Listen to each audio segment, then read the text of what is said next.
गांजे और भंग को अंग्रेज़ों ने इसका नाम दे लिया कैनिवस। बेसिकली ये पुराना नाम इसका था मेहराना, उसको मेजरूना बना लिया। मेहराना शब्द बना हुआ है मेहर से, जो मेहर करता है इंसान के ऊपर भगवान की तरह। 13वीं शताब्दी में आयुर्वेद तो ये लिखता है कि गांजा और भंग अगर इनके सुमेल से मिलाकर सही मिकदार में इंसान का ट्रीटमेंट किया जाए तो 80% रोग तो ये दोनों से ही ठीक हो जाते हैं। शराब के गांजे से 20 टाइम्स जो सर्वे हुआ है नुकसान है। क्या करता है शराब? लीवर डैमेज करता है, सबको पता है। हार्ट को खराब करता है, सबको पता है। माइंड को खराब करता है, सबको पता है। लंग्स को खराब करता है, सबको पता है। किडनी डैमेज करता है, सबको पता है। इंटेस्टाइन में जख्म करता है, सबको पता है। एसिड बनाता है, सबको पता है। किसको नहीं पता? ज़्यादा मात्रा में अकेला गांजा नहीं या भंग नहीं, किसी चीज़ को भी लेते हो, चाहे आप ज़्यादा दूध पी लें, चाहे ज़्यादा शुगर खा लें, चाहे ज़्यादा घी खा लें, चाहे ज़्यादा रोटी खा लें, वो सारी चीज़ तंग ही करती है। हर चीज़ का एक मिकदार है। गांजे को लेते हैं लोग थोड़ी मात्रा में तो वो कंसंट्रेट करता है बॉडी को, आपके फंक्शन को अब नॉर्मल हो नॉर्मल कर देता है। आप उस जगह के सही सोच कर काम करते हैं, बॉडी भी सही फंक्शन करती है उससे। मगर उसको नशे के रूप में नहीं लेना चाहिए, दवाई के रूप में लेना चाहिए।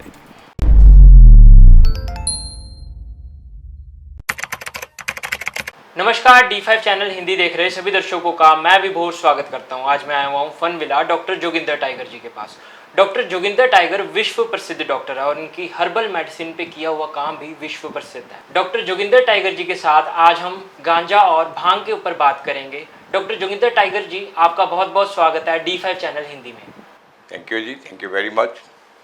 आप हमें ये बताइए कि गांजा और भांग का इतिहास क्या है? Thank you very much. ये बहुत अच्छी बात कर रहे हैं आप। बेसिकली गांजा और भांग जो है, इनका इतिहास ऐसा है कि शुरुआत में 3-4 हर्बल मेडिसिन दवाई के लिए बहुत पॉपुलर हुई। इनको फाइटो मेडिसिनल सिस्टम कहते हैं। ये बेसिक सिस्टम है। उसके बाद ही आयुर्वेद का जन्म हुआ, उसके बाद ही यूनानी मेडिसिन का हुआ, और एलोपैथी का तो 18वीं शताब्दी में हुआ। उससे पहले एलोपैथी का जन्म नहीं हुआ था। वो एलोपैथी का भी जो फाउंडर है, यूनानी मेडिसिन का पितामह इब्न सिना है। उसकी किताब ही पहले बेसिकली एलोपैथी में a book of cure, a book of canon, basically canon लिखा इंग्लिश में उन्होंने, है ए बुक ऑफ कानून है जी। हेल्थ शफा के बारे में बात है। वो बेसिक किताबें वही पढ़ाई जाती है। Encyclopedia of health, encyclopedia of medicine, ये सारी यूनान की किताबें हैं जो एलोपैथी में पढ़ाई जा रही है। कई बार एलोपैथी वाले बच्चों को, जो डॉक्टर हैं इवन ऑल इंडिया PGI, उनको भी नहीं पता ये सिस्टम कहाँ से बना हुआ है।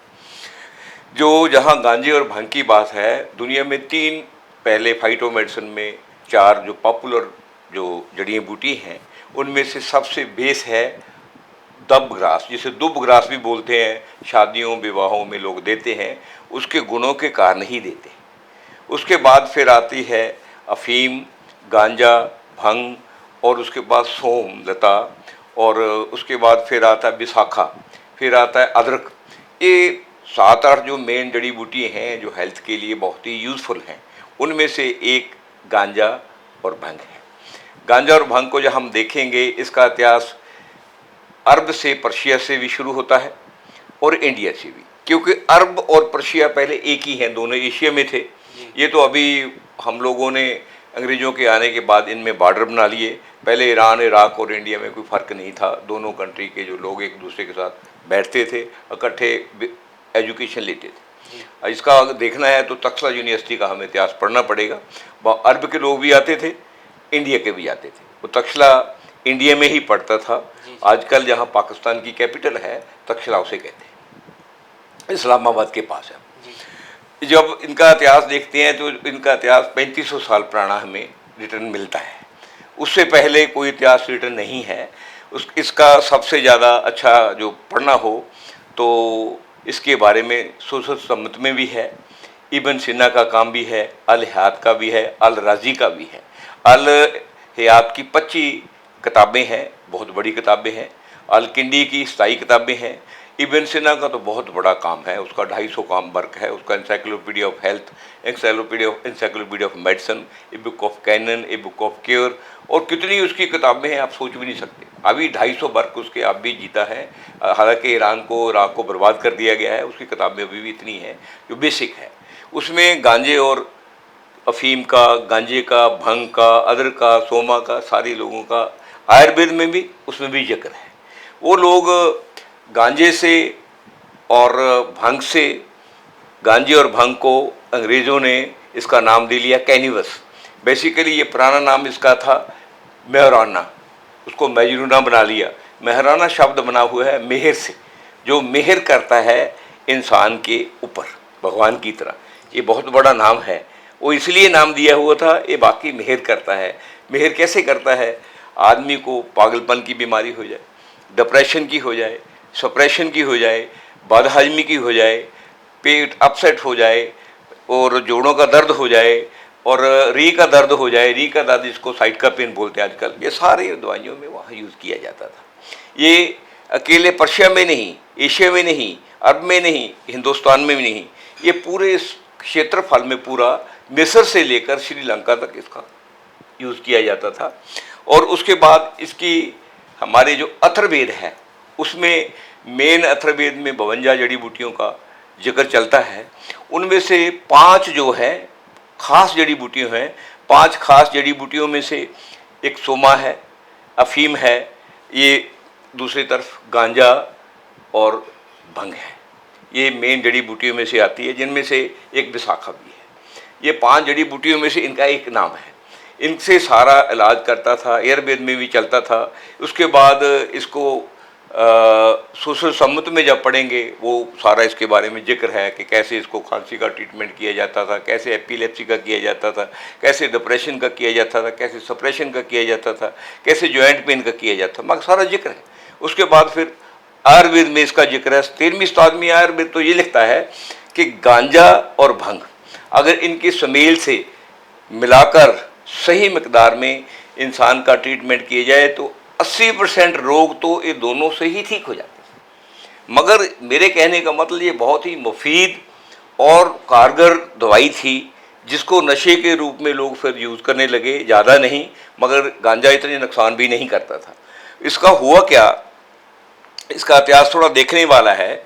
जब पुर्तगीज़ लोग 1510 में गोवा में आए तो उनका एक हर्बलिस्ट वैद्य था जिसका नाम था ग्रेशिया दा ओटे। वो बहुत एक समझदार इंसान था। उसने जड़ी बूटियों पे काम जब किया तो उसने फिर गांजे का और भंग का देखा, ये बहुत बढ़िया मुफीद दवाई है। उसने साथ साथ फिर अलकिंदी को, इब्न सीना को, अल-हयात को, उनका बहुत बड़ा काम था बड़े लोगों का, और आयुर्वेद का काम भी पढ़ा। पढ़कर उन्होंने फिर जाकर पुर्तगीज़ में बताया ये बहुत ही कारगर और बहुत ही बढ़िया जड़ी बूटी है। तो वहाँ ये काम जाकर रिकॉर्ड हुआ। उसके आगे फिर क्या हुआ, जब अंग्रेज यहाँ आए, अंग्रेज़ों ने आकर देखा तो भी ये तो बहुत ही इस्तेमाल हो रहा है, गांजा अफीम, इनकी वजह से लोग बीमार नहीं होते और इनसे ही अपना इलाज करते हैं। ये जड़ी बूटी ये से इलाज कर लेते हैं, जो दूसरी दवाई तो बिकती नहीं। अंग्रेज बेसिकली ट्रेडर आदमी था जी। अमेरिका और इंग्लिश लोग ट्रेडर लोग हैं। वो अंग्रेज तो काम करता ही नहीं है ना, वो तो बातों से खाता है। उसने फिर क्या देखा कि इनको अब क्या किया जाए। अंग्रेज ने आकर फिर 1894 में एक कमीशन तो 93 में बनाया, 1893 में। वो कुछ कमीशन में उन्होंने क्या किया, ये अपने एक मेजर को उस पर फिक्स कर दिया। उसने सारा इस पर सर्वे किया। उस सर्वे में 2000 लोगों 1200 लोगों की ओपिनियन ली। उनमें से कुछ पागलखाने थे, कुछ वैद्य थे, कुछ हकीम थे, कुछ योगी से, कुछ साधु थे, ऐसे अलग अलग, कुछ कुल्ली थे, कुछ मजदूर थे, कुछ जो नशा करने वाले लोग थे। सबकी उसमें रिपोर्ट उन्होंने दर्ज की। दर्ज करके उन्होंने वो रिपोर्ट, आपको सरप्राइज होगा, 3281 पेज की रिपोर्ट है वो। उसको हेम कमीशन रिपोर्ट कहते हैं। वो 1894 की रिपोर्ट है। फिर उन्होंने कंक्लूड करके इसमें मेंशन किया कि गांजे और भंग को अगर सही मात्रा में लिया जाए ये कोई भी नुकसान नहीं करता। ये बहुत बड़ी दवाई है, ये काफ़ी रोगों को, कम से कम ये 60% रोगों को क्योर कर देती है। ये रिपोर्ट पढ़ने वाली है, ये रिपोर्ट हिंदुस्तान में है, 1894 की रिपोर्ट है। ये रिपोर्ट वो हेम कमीशन है, HEMP, हेम। हेम हालांकि इन्होंने गांजे को भी नाम दे दिया। हेम का मतलब ये नहीं होता। हेम एक वो ऐसा पेड़ था जैसे उसको, उससे कपड़ा बनता था और ये थैले वगैरह बनते थे, इसलिए जो गांजे का पेड़ था स्पेशली उस पर भी ये कपड़े बनते, इसलिए इसको हेम का नाम दे दिया। हेम इसका नाम नहीं है, ना ही इसका नाम कैनिबस है, उन्होंने नाम दिए हैं। इसका नाम मेहराना था, फिर इसको मैजुलेना बना दिया। कई लोग इसको मैजू बोलते हैं, अलग अलग नाम उन्होंने दे दिए। ये मेहराना मेहर के शब्द से बना हुआ है, शरीर पे मेहर करता था। उसके बाद उन्होंने फिर क्या देखा कि ये हिंदुस्तान में कि गांजा जब उन्होंने देखा कि हिमाचल में भी, जम्मू कश्मीर में भी, साथ में नेपाल में, Nepal was the part of India, ये बाद में नेपाल अलग किया गया, अंग्रेजों ने अलग किया था। और उसके बाद असम में भी उन्होंने देखा ये लोग इसको बड़ा यूज़ करते हैं, इनको नॉलेज बहुत है। उन्होंने फिर बहुत सोच में पड़ गए भी क्या किया जाए, इसको कैसे कैप्चर किया जाए ऐसे इतनी बढ़िया चीज़ को। उन्होंने फिर, आपको पता होगा, एक हिप्पी मूवमेंट चली थी इंडिया में, आप तो बहुत नहीं थे उस वक्त। हिप्पी मूवमेंट के साथ एक और मिशन चला था, हरे रामा हरे कृष्णा। वो हरे रामा हरे कृष्णा नाम हरे राम का था, भगवान का, और कृष्ण का था, मगर हरे रामा हरे कृष्णा का यहाँ उससे कोई मतलब नहीं था। वो मिशन जो था वो ब्रिटेन ने अमेरिका के थ्रू इंडिया में चलाया। वो हिप्पी लोग भी उनमें इन्वॉल्व थे। फिर वो गांजे पे हमारे साधु संतों में जाकर, वो पार्वती वैली है जो हिमाचल में, वहाँ जाकर वो लेटे रहते थे, गांजा पीते रहते थे, वो सब देखते रहते थे, उनसे नोट करते रहते थे, वो सारी इन्फॉर्मेशन उनको देती थी। जब उनको पता चला ये गांजे के इतने फ़ायदे हैं, तो उन्होंने फिर क्या किया, 1961 में स्टार्टिंग थी, तो एक कन्वेंशन हुई अमेरिका में। वो कन्वेंशन के बाद उन्होंने इंडिया में कहा कि इस गांजे को बैन करो, मगर इंडिया वालों ने तब बैन नहीं किया। वो हिप्पी मूवमेंट और चलती रही। उसके बाद फिर आहिस्ता आहिस्ता मूवमेंट जब उन्होंने ख़त्म कर दी, तो फिर उन्होंने क्या करा, 1985 में राजीव गांधी को कहकर ये बिल NDPS पार्लियामेंट से पास करा दिया। उसके बाद पास करने के बाद ये नारकोटिक ड्रग जरा सी उसमें आ गया। उसके बाद इसमें इसको बैन कर दिया गया। इसको पास करवाने का क्या रीज़न रहा होगा? पास कराने का रीज़न ये था कि यहाँ मेडिसिन नहीं बिक रही थी। यूरोप का जो मेन काम है, और इंग्लैंड का स्पेशली, और अमेरिका का ट्रेड है, वो ट्रेड और एक्सप्लॉइटेशन है। जितना बिजनेस है ट्रेड और एक्सप्लॉइटेशन से चलता है। देखिए दो चीज़ें हैं। एक आदमी वो है जो पैदावार करता है, बीज के करता है, एक आदमी वो है जो उसकी मार्केटिंग करता है। ये मार्केटिंग वाले ट्रेडर्स हैं। वो पैदा करने वाले लोगों से लूटने का ढंग क्या है, उस चीज़ को उन्होंने किसी ढंग से नारकोटिक के अंडर, NDPS के अंडर घोषित कर दिया कि नशे वाली दवाइयाँ हैं। उन दवाइयों को बैन करके फिर इन्होंने, देखिए, एपिडियोलेक्स बनाई, एपिलेक्सी के लिए दवाई बनाई, इसी से बनी। कैनबिडोलेक्स बनाई, इसी से बनी। और उसके बाद कैनापेन बनाई, वो इसी से बनी। कितनी दवाइयाँ हैं, कैनाबिडोक्स है, वो इनसे बनी। वो किस चीज़ में यूज़ हो रही है, उल्टी में, अशाली में, कैंसर की पेन में, साइटिका पेन में, जॉइंट पेन में, डिप्रेशन में, सप्रेशन में। आपको सरप्राइज होगा जब CBD जिसे बोलते हैं, आजकल उसको इंडिया में भी बहुत बिक रही है, ये अमेरिका ने बनाई। जब अमेरिका ने ये दवाई बनाई, वहाँ 6 करोड़ 40 लाख लड़कों ने इसको 2 साल में यूज़ कर लिया। ये रिपोर्ट है फिर अमेरिका की। और उनको अब सारे हिंदुस्तान में और इंडिया में उनकी ये दवाई बिक रही है। हमारा तो गांजा बंद करा दिया, भंग बंद करा दिया, मगर ये दवाई आ गई। जैसे अफीम बंद करा दी, चिटा आ गया है, और उसके बाद और कितनी दवाइयाँ और आ गई, वो बाद में बातें करूँ, लंबी हो जाएगी। वो सारा कैसे आया, ये ऐसे आया। कौन कर रहा है, हमारी पार्लियामेंट कर रही है, और कोई नहीं कर रहा। ये पार्लियामेंट वाले किसी MP को ये नहीं पता कि हम गांजे को बैन कर रहे हैं, अफीम को बैन कर रहे हैं, क्यों कर रहे हैं, किस लिए कर रहे हैं। There is no well-educated peoples. They are lashes with information, medias, books और syllabus. प्रॉब्लम क्या है इस मुल्क की? 47 के बाद और पहले से, 47 के बाद तो ये हुआ कि हमारे पास अपना कोई किसी भी तरह का एजुकेशन सिस्टम नहीं है। सारी एजुकेशन पॉलिसी जो है कौन बना रहा है? यूनेस्को। हमारे सिस्टम में जैसे हमारे पास सारे कंट्रीज हैं, कॉमनवेल्थ कंट्रीज हैं, उनके ऑब्जर्वर कौन है? इंग्लैंड और अमेरिका के लोग हैं। तो सारा सिस्टम हमारे पास 47 के पास इंडिया ऐसे ताने बाने में उलझा हुआ है, उनके पास अपना कोई पॉलिसी मैटर ही नहीं है कि इंडिया के लिए डेवलपमेंट क्या करनी है। हमारे बच्चों को अपने मुल्क के बारे में कुछ नहीं पता, उनको अमेरिका की बातें सुन सकते हैं, इंग्लैंड की सुन सकते हैं, उनके मैगजीनों की बात सुन सकते हैं, उनकी फिल्मों की बात सुन सकते हैं, उनके ट्रेड की बात सुन सकते हैं, उनके पैसे की, उनके डॉलर की। इंडिया के बारे में कुछ नहीं पता। इंडिया बेसिकली एक ऐसा कंट्री है जिसमें रिसोर्सेज बहुत ज़्यादा हैं, लोगों में एनर्जी बहुत ज़्यादा है। लोगों की एनर्जी क्या ख़त्म कर दी है। नए बच्चों को क्या किया उन्होंने? कंप्यूटर में, मोबाइल में, और बालगन वालग लेबर के कानून बनाकर उन्होंने भेजे, उलझा दिया। हम जब छोटे छोटे थे, हम तीसरी क्लास में होते थे, मैं हमारे खेत में जाता था, हमारे जो काम करने वाले थे उनके साथ काम कराता था। बचपन से हम लोग काम करते हैं। आज भी मेरे हाथ देखिए, 17 साल के करीब हो गया हूँ, काम करते हैं हम लोग। काम करने की, जिस आदमी ने 14 साल तक काम ही नहीं किया वो कभी काम नहीं करेगा। ये पॉलिसी मैटर कौन लेकर आया? ये हमारी पार्लियामेंट लेकर आई, ये हमारी ब्यूरोक्रेसी लेकर आई। इसको मानता कि हमारी कोर्टों ने दी। हमारी प्रॉब्लम क्या है हिंदुस्तान की? प्रॉब्लम ये ही है कि हम ऐसे ताने बाने में उलझे हुए हैं। कभी अफीम को बंद कर देते हैं, कभी गांजे को बंद कर देते हैं, कभी किसी चीज़ को बंद कर देते हैं। हमारे सीड हैं वो भी सारे खत्म कर दिए। हमारे मुल्क में अभी कोई भी ऐसी एजुकेशन नहीं है जो हमारे मुल्क की हो। एजुकेशन पॉलिसी बन के आई है, कहाँ से आई? यूनेस्को से आई है। तो यूनेस्को की पॉलिसी ना तो हमारे एनवायरनमेंट में है, ना हमारे कामकाज पे लागू होती है। हम क्या पैदा कर रहे हैं? हम एजुकेशन से एम्प्लॉइज पैदा कर रहे हैं। एम्प्लॉइज क्या होता है? Employees mean servant. चाहे डीसी है, चाहे सुप्रीम कोर्ट का जज है, he has follow the rule, he will not independent. हम इंडिपेंडेंस की बात करते हैं, हम इंडिपेंडेंस वाली एजुकेशन ही नहीं है हमारे पास। ऐसी कोई विद्या ही नहीं है जिससे लोग इंडिपेंडेंट हो जाए। हम सिलेबस से, उसके गड़े हुए सिलेबस कहाँ से आ रहा है? इंग्लैंड का है, अमेरिका है। इसलिए ये प्रॉब्लम हमारी सबसे बड़ी इंडिया में ये आ रही है कि कभी गांजा बंद होगा, कभी भंग बंद होगी, कभी सिद्धा मेडिसिन का साउथ वाला सिस्टम बंद हो जाएगा जिनको हजारों साल का तजर्बा था।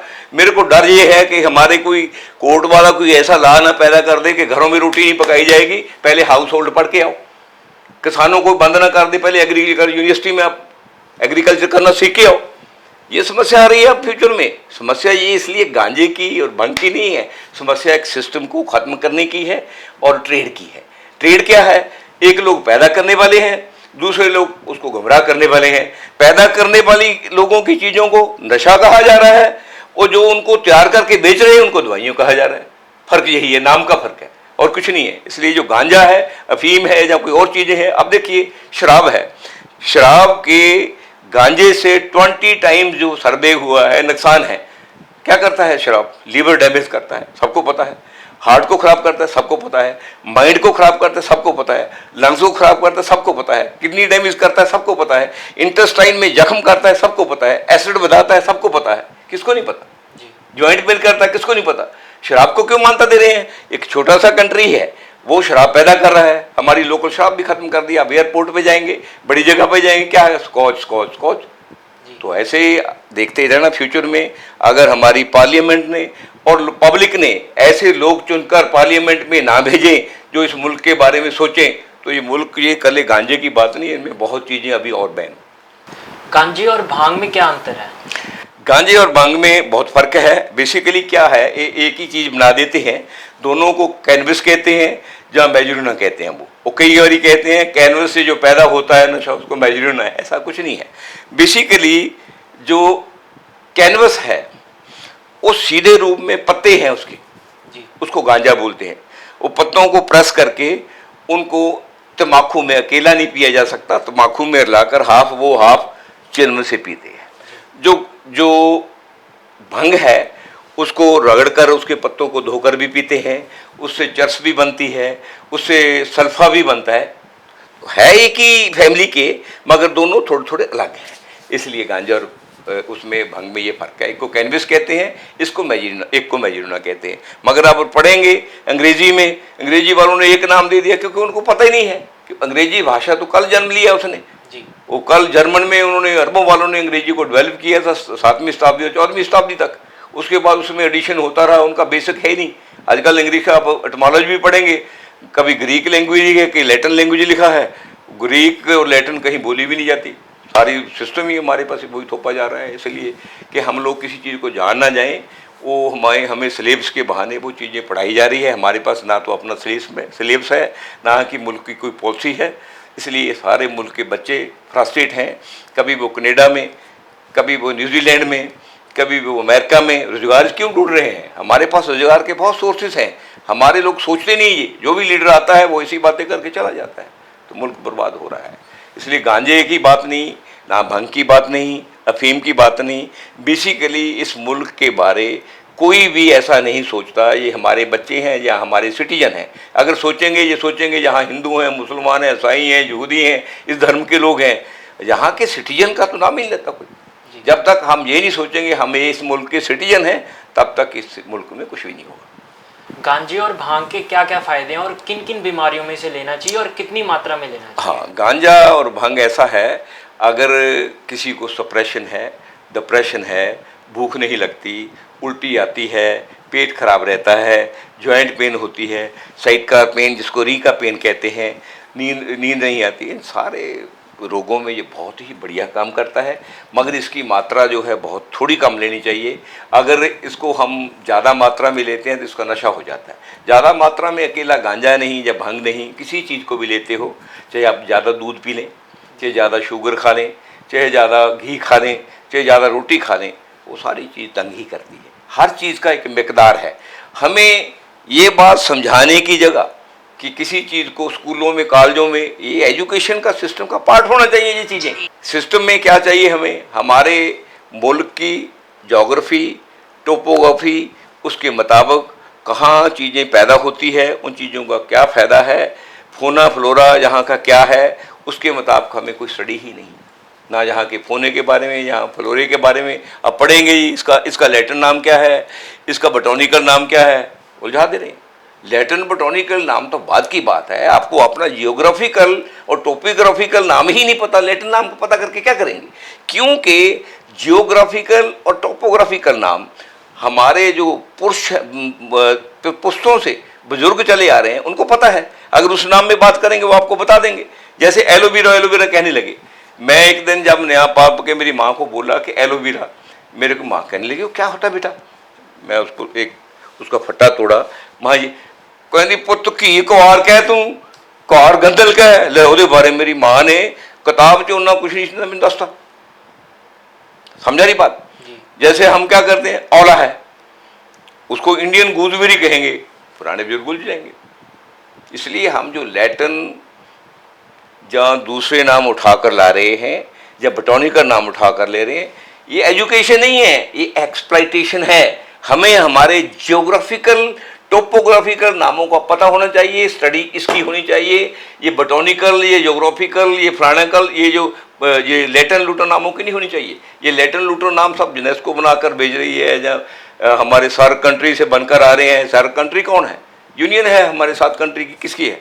श्रीलंका है, इंडिया है, नेपाल है, ठीक है, पाकिस्तान है, अफगानिस्तान है, मालदीव्स हैं, ये 7 कंट्री हैं। उनका ऑब्जर्वेशन कौन है? जितने अमेरिका के साथ हैं जुड़े हुए मुल्क, या जितने ब्रिटेन के अंडर हैं, चाहे वो ऑस्ट्रेलिया है, चाहे न्यूजीलैंड है, कोई भी है, वो ऑब्जर्वेशन है, ऑब्जर्वर हैं, 9 ऑब्जर्वर हैं। इंग्लिश में उनसे डायलॉग करके उनकी पॉलिसी बननी है। तो हमारी क्या है, लोकल चीज़ें सब ऐसे नाश हो जाएगी। इसलिए कल ये गांजे और उसकी बात नहीं है, हमें सोचने की ज़रूरत है हमारे मुल्क को क्या क्या चाहिए और किस किस एसोसिएशन से कैसे कैसे रिलेशन में। जैसे आप देखें, पढ़ेंगे यूनेस्को में पढ़िए, अमेरिका में यूनेस्को का एक कमीशन है, इंडिया में कितने हैं?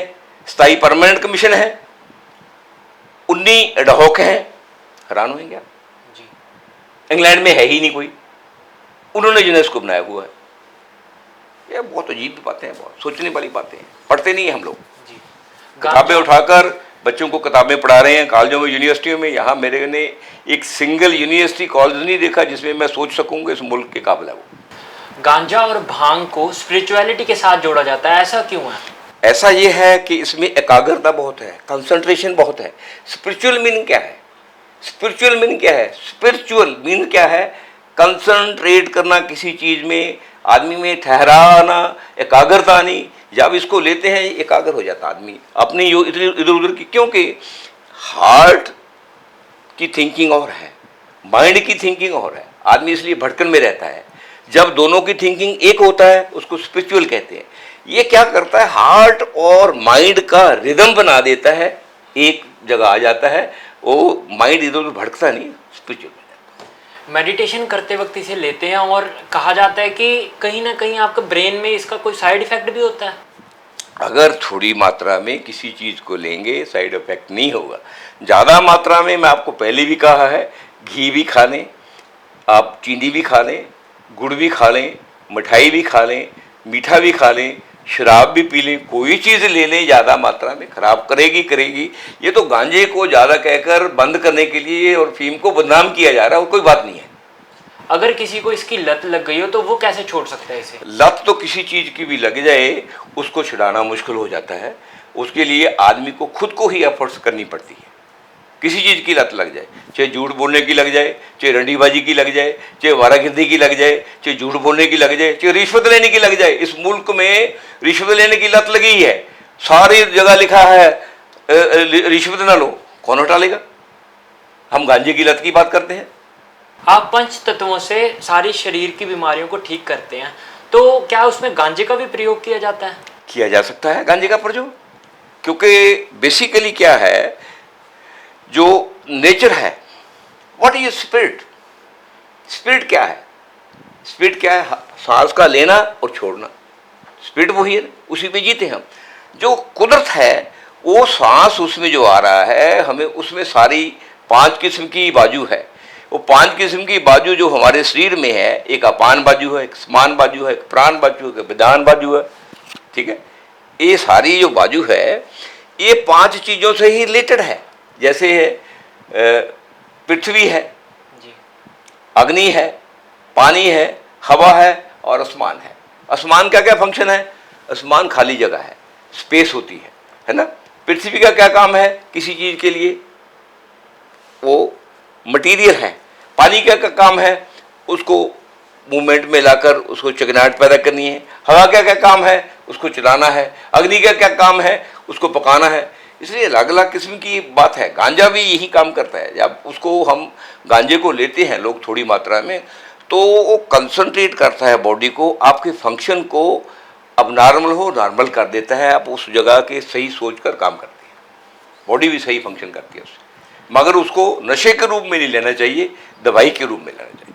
कहा जाता है कि गांजा बॉडी को सुन्न कर देता है, एकाग्र कर देता है। तो एलोपैथी में जैसे कई सारे केमिकल्स दे के आप सुन्न करते हैं, तो क्या गांजा दिया जा सकता है, उसकी जगह प्रयोग किया जा सकता है?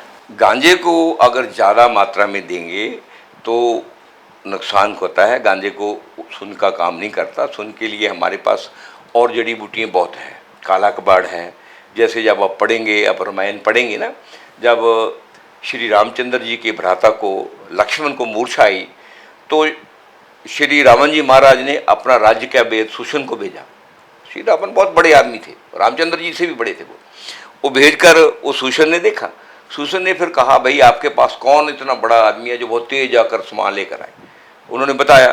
तो उन्होंने रावण जी के वैद्य ने बुलाकर हनुमान जी को कहा कि ये 4 जड़ी बूटी हैं, ये अपोजिट साइड में फलाने प्लाट में होगी, इनको सूखने नहीं देना, सूर्य उदय होने से पहले पहले आ जाना। तो फिर क्या किया, वो जो लक्ष्मण जी थे बहुत तेज चलते थे ना, हनुमान जी, उन्होंने भाग कर गए। उन्होंने वहाँ से गिल्ले जो था एकदम पानी वाली जो गारे वाली मिट्टी थी उठाई, उसमें ऐसे चारों प्लांट को लेकर आए। वो पहाड़ दिखा रहे हैं लोगों को, तो ये पता नहीं बेचारों को, वो ऐसे उसका वो निकाल कर लाए थे, चक्रा जिसे कहते हैं। वो उसने पहला एक प्लांट काट कर उसको पीट कर उसको पानी लगाया, उससे क्या कर दिया, सुन कर दिया। सुन करके वो तीर था वो निकाला। उसके बाद दूसरे से क्या किया, जख्म साफ किया। तीसरे से क्या किया, उसका स्टिचिंग किया। चौथे से क्या किया, उसको संगाकर मूर्छा थी होश में लाए। ये जड़ी बूटियों में बहुत गुण है, पता होना चाहिए हमें। हम तो क्या करते हैं, एलोपैथी के 4 सिस्टम पढ़ लिए, उसी की बात करते रहते हैं, उतना पढ़ते। सारा कुछ हमें ध्यान करना चाहिए, तभी पता चलेगा।